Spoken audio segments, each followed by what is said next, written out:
Yo, yo, yo, yo, yo, what is going on, CoD Familia? It is your boy BN, aka Mr. Kingdom Builder, and today we're going to be going over and reviewing the full upcoming patch notes for update 1.0.16, named Song of Summer. We're going to do a full read through, and again, we'll go as quick as we can. I'll give you some opinions here and there, and let's just see where this takes us. So starting off, we know that the update's going to be releasing on the 25th of May, which, again, by the time this video is released, is about a week. Then we get into the first one, which is Song of Summer Holiday Event. So 1-1, we got Summer Smash, defeat Darklings, and retrieve stolen goods to save the summertime. 1-2, quiz time is time to test your knowledge of Tamaris. Okay, sure, why not? Get a little Jeopardy action going on. 1-3, test your limits, improve your strength by defeating enemies as quickly as you can, and win amazing rewards. Can't get mad at winning and having more rewards. 1-4, Blessings of the Oak, nature's bounty is waiting for you, so make a wish. And this just... this is pretty standard seasonal events that we'll have, or kind of periodic events that'll come up, right, where they'll do things over a 7-day period, and then, you get a bunch of rewards and things like that. So, again, but always happy to get more rewards, so, and more resources, more materials, so can't be mad at it. Then we get to the big stuff, which is number 2, new season, new experiences. Ooh, here we go. 2-1. Enjoy brand new content in Season 1 Plus, Stars Reignited, players reaching the end of Season 1, Burning Stars and Dragon Calls, and Season 1 Plus, Burning Stars, will enter a new season with these amazing new additions. See, this is what I would actually have loved for them to do, because this is a little bit confusing where you have Season 1 Plus Stars Reignited, Season 1 Plus Burning Stars. Why don't you say Season 1 Plus Plus? Just something that differentiates, or how about Season 1.5 Plus, right? Just something that, again, because that to me is just confusing. Now, here's the new additions for the new season. New map layout. Links between regions have been changed, bringing a new strategic dimension to Alliance gameplay. Okay, this is interesting. So, does that mean that they're going to change up how you get to Zone 2? Will they change up how many Zone 1s have access to Zone 2? Will they change up how you get from Zone 1 to another adjacent Zone 1? So, that will be interesting to see. New starting points. Areas and starting regions now have more plentiful resources and more points to contest. Points to contest, does that mean more behemoths? Does that mean other things outside of behemoths? Because remember, they have room to grow. It's not like behemoths are the only thing. They could do other objective or strategic points that you can fight over as alliances or fight with an alliance. Then we get to more plentiful resources. I'm actually not against this. Again, I'm curious on what they're going to do, because to me it just feels like, hey, just add more resources there. Maybe they'll add other things in the game that you can gather. Maybe it would be things like speed ups or certain other types of items, right? Maybe there's things you can do where you can have a chance to get those. Who knows, right? I think, again, let your creativity kind of guide you at that point. New pass modes. Semi-protected passes can only be attacked by alliances who have occupied a behemoth lair within the pass's region, changing the pace at which the map opens up and protecting your affiliated region. So this is interesting to me. So it's semi-protected passes can only be attacked by alliances who have occupied a behemoth lair within the pass's regions. Now, it doesn't say if that's a level 1 pass or a level 2 pass, right? Because you could, if you think about it, every starting region can access another Zone 1 region. Now, maybe what this means is it will only allow for you to go to the adjacent level Zone 1 region, right? So maybe what this is meaning is, like, let's say you start off, and I'll give you an example here, right? So let's say where's my scout camp? Bam. So let's say you're in Kaltia. Maybe what they mean by semi-protected is that you can go to Sophrostia or Burning Lands, but you cannot make it to Nivola and beyond, right? So you can only go to your adjacent regions. Because what they're saying is that if you cap a behemoth in Kaltia, you can then cap a pass. It didn't give a restriction on level 1 or level 2 passes, right? So based on how that's written, that is how I'm viewing it, right? Is that you can do that. So if you're Zoland, you can only go to Forgotten Lands. If you're Burning Lands, you can only go to Kaltia. If you're Darland, you can go to Vola or Forgotten Lands, but you can't go beyond that. Now, it'd be nice if they gave us an example, right? But we'll kind of take it for what it is. Then we get to new village gameplay. Raid villages owned by your alliance to gain various powerful buffs. This is actually pretty cool. They're giving you another a way to do PvE in the game, very similar to how you're doing it on the behemoths. Hopefully that encourages more alliance engagement or member engagement within your alliance. I actually like it. I'm not against it. Then we get to 2-2. New challenges and opportunities, higher level resource points, and Darkling Forts are available for you to raid. Again, I think that's nice. 2-3, new ways to grow. In Season 1 Plus, Epic Heroes can reach 5 stars, while Legendary Heroes can reach 6 stars. Powerful new buffs allow you to mitigate your opponent's attack and penetrate their defense. This is rough for me.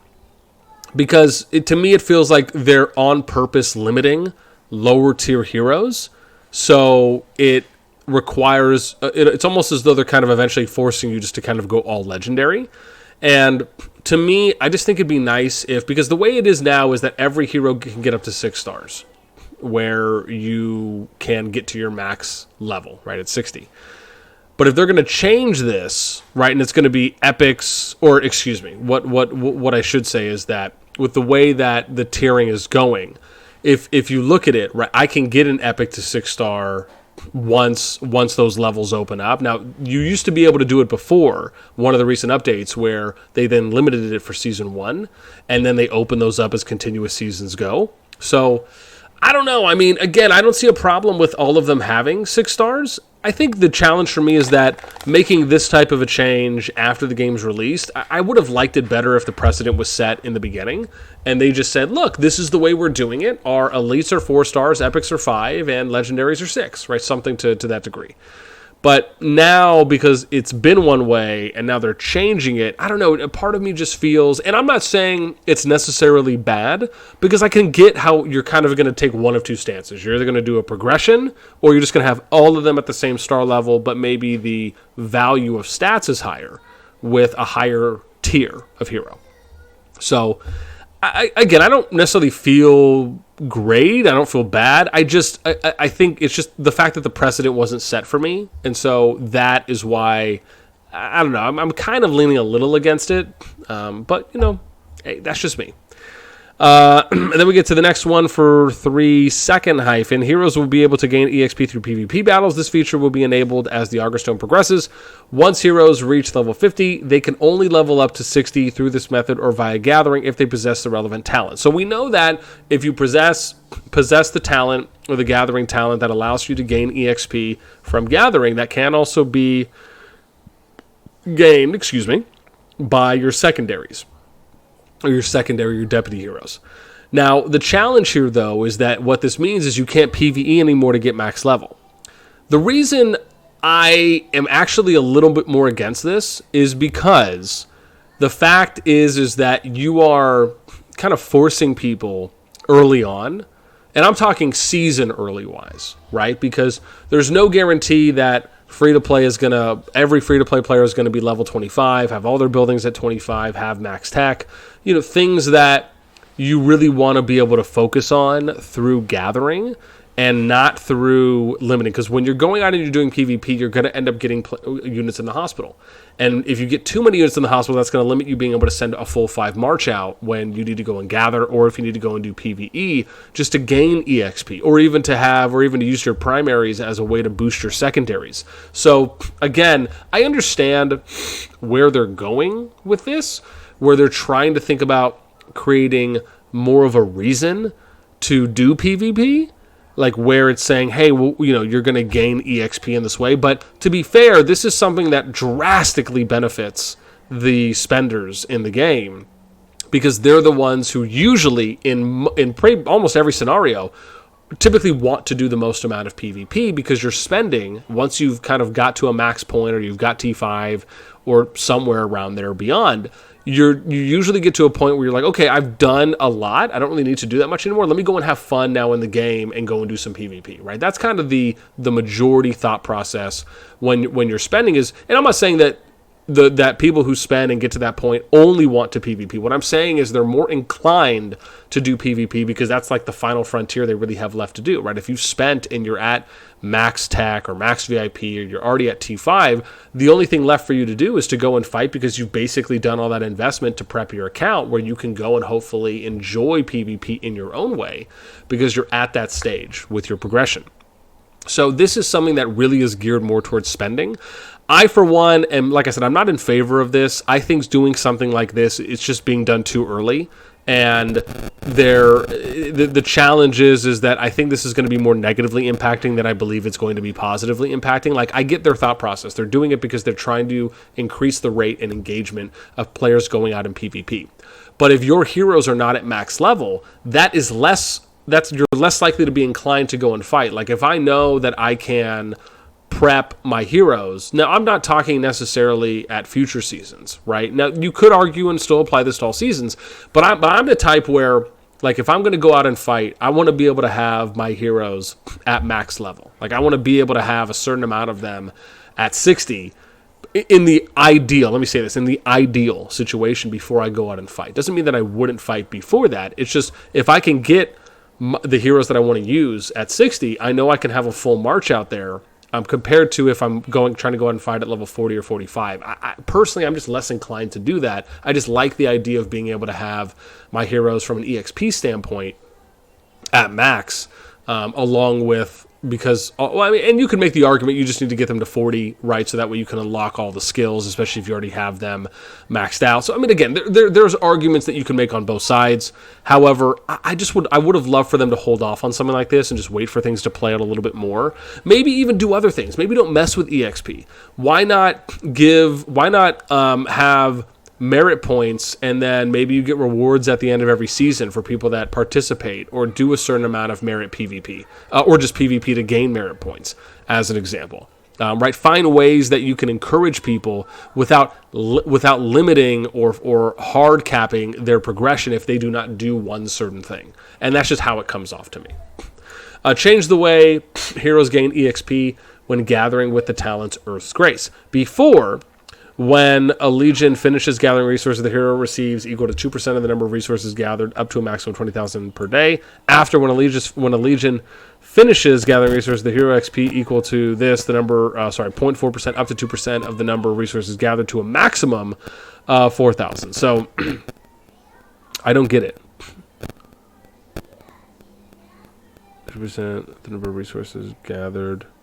This is like written the exact same way. When a legion finishes gathering resources, the hero receives EXP equal to. So all they've done is broke this down? Is that the only thing? They just broke it down to show the difference? I'm going to be honest, I just assumed this is the way it worked. But okay. Added season tags for heroes. After finishing the first season, heroes' tags will show which season they belong to. Oh, that's cool. A more dynamic exploration experience. In Season 1 Plus, all the mist of the map of Tamaris has been dispelled. You no longer need to deploy scouts to dispel the mist. Season 1 Plus, this is what I'm talking about. Just say Season 1 Plus Plus. Like, this is so confusing. It's gonna get to me every time. Season 1 Plus introduces new gameplay centered around occupying villages. Instead of visiting villages to unlock narrative content, you will be able to see all village-related narrative content in the Tales section. Okay. Other points of interest. Camps, caves, treasure map fragments, etc. will be reset. Any exploration rewards that you have not claimed during the current season will not be available in Season 1 Plus. Please make sure to explore as many points of interest as you can before the current season ends. And this is one of those things that I talked about where I really would have loved if they just gave us the option. Like, you can have the fog, and if you have the fog, that allows you to regain all these rewards if you want to search them and clear the fog. Or you can opt to have the fog dispelled, but you cannot gain any of the rewards that you would if you were to uncover. Like, I really would have loved. And then you just put like a prerequisite of you got to be CH16 or something like that, right, before you can do something or be able to get those. All right, number 3, more enjoyable events. 3-1, the new Riches of the Forest event is coming into Season 1 Plus. That artifact you've had your eye on could be yours before you know it. Number 3-2, the Royal Rankings event reward has been changed. Instead of receiving Thea, players can receive the city theme, Northern Winds. Any players who already participated will have the chance to take part again. See the event details for more info. I mean, I guess. I don't know. I mean, you guys have to let me know if this kind of feels like a buff. Or, sorry, not a buff, but a nerf, if you will. I mean, again, I guess it depends, right? You're getting a city theme versus a hero. I don't know, part of me feels like the hero's the better play there, but you guys let me know. 3-3, reduce the difficulty of the Crucible of Courage event.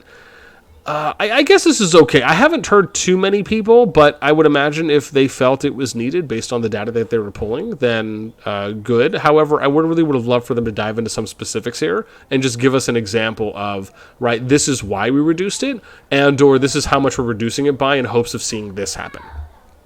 3-4, fixed an issue where artifact skills could accidentally target other players, enemies during the Crucible of Courage event. Okay, that sounds nice.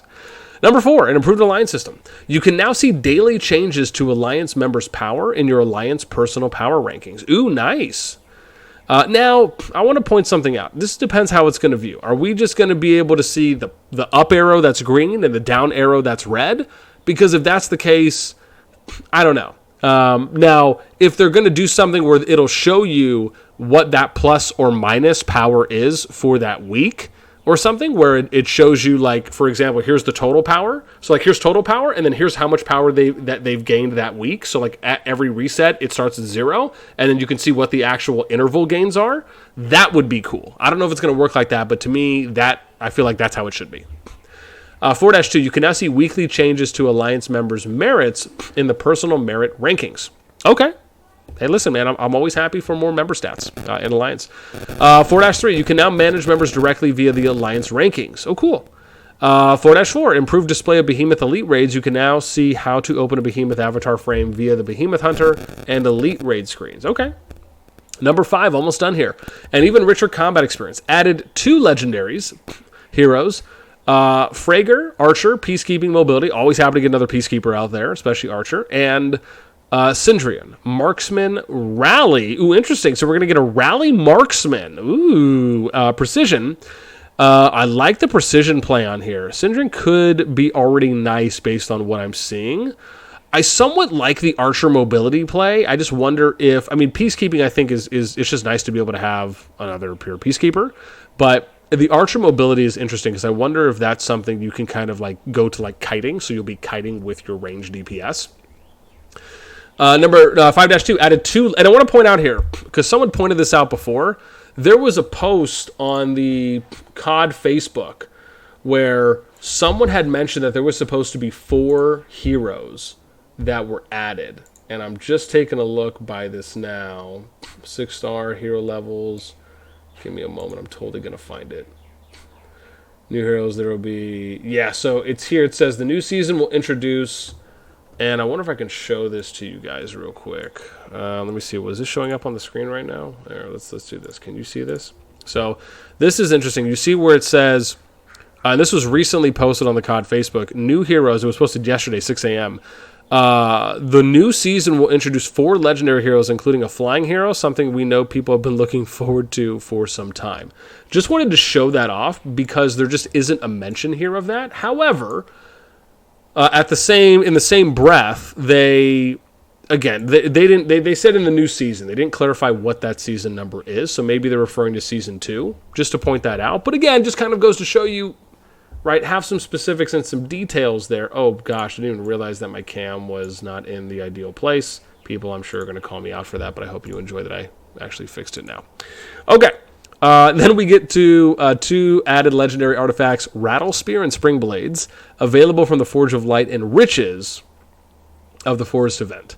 Would have loved if they just gave us like a brief example, even if it's just like what's the baseline of what it does. 5-3, rebalanced rally and garrison talents. The talent Expeditionary Force is now fair offense. While serving as rally captain, you can force the enemy rallied army or garrisoned army into a fair fight.